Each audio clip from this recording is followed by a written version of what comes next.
Yesterday, I shared with you my morning routine.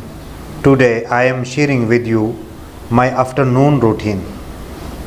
My afternoon routine is I eat, then after that, sleep for a while, and then I go for prayer. Then start my class at 2 o'clock to 4:30. Then come home and rest for a while. Then I go for prayer.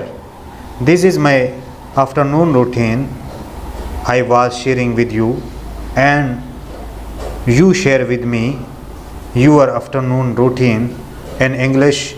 Thank you.